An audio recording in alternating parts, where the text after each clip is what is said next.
মায়ের সামনে ছেলেকে পিটিয়ে খুন করলো প্রতিবেশী। ঘটনায় চাঞ্চল্য চণ্ডীতলার জনায়ে।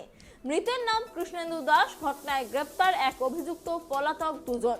স্থানীয় ও পুলিশ সূত্রে জানা গেছে, চণ্ডীতলার জনাই স্টেশন সংলগ্ন মধ্যপাড়া এলাকায় দোলের দিন দুপুরে প্রতিবেশী রনু সিং এর সঙ্গে বচসা শুরু হয় কৃষ্ণেন্দু দাসের। বাড়ির ভিটে নিয়ে দুই পরিবারের বিবাদ দীর্ঘদিনের। এদিন মদ্যপ অবস্থায় রনু ও তার দুই ছেলে বুধো আর বাবু কৃষ্ণেন্দুর উপর চড়াও হয়। উঠোনে ফেলে লাঠি ঘুষি লাঠি দিয়ে মারতে থাকে তাকে। বিয়ারের বোতল ভেঙেও মারে। ছেলেকে বাঁচাতে মা জুথিকা দাস এগিয়ে যান। তাকেও ধাক্কা মেরে সরিয়ে দেয় অভিযুক্তরা। স্থানীয়রা আহত যুবককে উদ্ধার করে চণ্ডীতলা গ্রামীণ হাসপাতালে নিয়ে যায়, কিন্তু এরপর চিকিৎসক তাকে মৃত বলে ঘোষণা করেন। চণ্ডীতলা থানার পুলিশ রনু সিংকে গ্রেপ্তার করেছে। ঘটনার পর থেকেই পলাতক তার দুই ছেলে।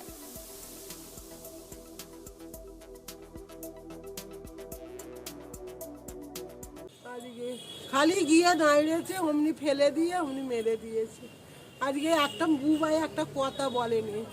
বুবাই আমার ছেলে একটা কথা বলেনি। কি দিয়ে মেরেছিল? ও পায়ে করে খালি ছুটে ছুটে আসছে, লাঠি মদের বোতল দিয়ে মাথায়, আবার বাঁশ দিয়ে ওর মা মেরেছে। বাঁশ দিয়ে তিনজনে মেরেছে। ওর চুয়া ছেলেটা মেরেছে, ও বুধও মেরেছে। খালি গলায়, পেটে আর মুখে লাঠি মারছে, আর মাথায়ও মেরেছে, পেটে গেছে। ওর কত কষ্ট হয়েছে গো, বলো। ওকে মেরে ফেললো। আগে কি ওদের সঙ্গে কোনো অশান্তি ছিল? না, আগে কথা ছেড়ে দাও, আজকে কিচ্ছু হয়নি, আজকে কিচ্ছু হয়নি। অনেক দিনের কথা তো সে কেউ কথা বলে না, আমরাও বলি না।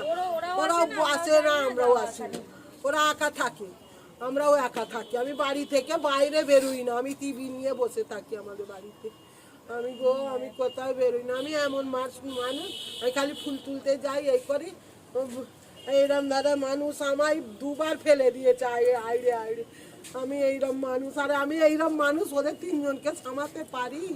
আমি তাও সইয়ে দিচ্ছি, বাবা তোরা চলে যান, আমি আমার ছেলেকে নিয়ে যাচ্ছি। ওরা তাও শোনেনি, ওরা চিৎকার। আর বুবাইকে উঠতে দেয়নি, ফাঁসি চাই আমরা। একমাত্র ভাই, আমি ওর ছোট দিদি হই।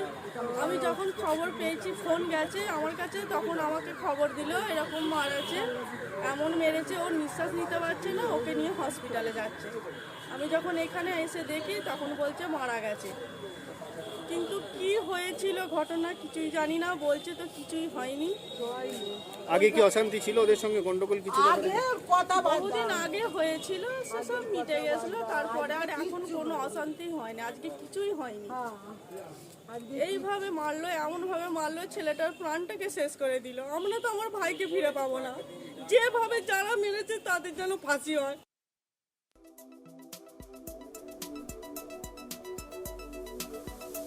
এই ঘটনার আরো বিস্তারিত জানবো। আমাদের সঙ্গে রয়েছে আমাদের প্রতিনিধি সোমনাথ। যেমনটা জানা যাচ্ছে যে মায়ের সামনেই তার ছেলেকে পিটিয়ে খুন করলো প্রতিবেশী। এই ঘটনার কি আপডেট রয়েছে?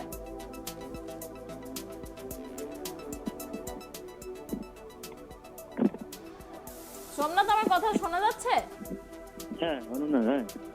মায়ের সামনেই ছেলেকে পিটিয়ে খুন করলো প্রতিবেশী। এই ঘটনার এই মুহূর্তে কি আপডেট রয়েছে?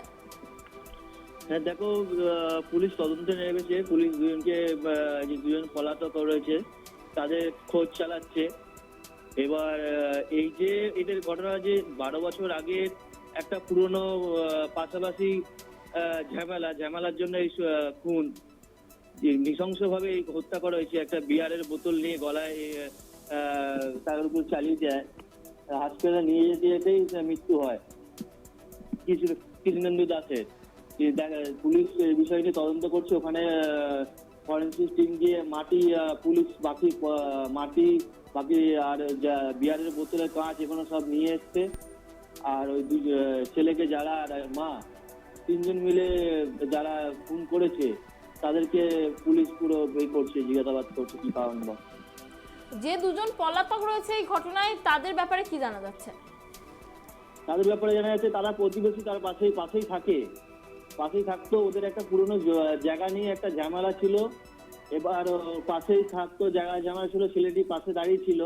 ওকে গালাগালমন্দ করে। ছেলেটি একটু যায়, গিয়ে বলে কেন গালাগালমন্দ করছে, যে মা আর দুই ছেলে মিলে ওর উপর চড়াও হয়। চড়াও হয়ে একটা পাশের জায়গা রয়েছে, জায়গার মধ্যে চড়াও হয়ে ওকে মারধর করে। একটা বিয়ারের বোতল ছিল, ওখানে বিয়ারের বোতল গাছের মধ্যে ভেঙে গলার মধ্যে চালিয়ে দেয়। অনেক ধন্যবাদ সোমনাথ আমাদের সঙ্গে থাকার জন্য।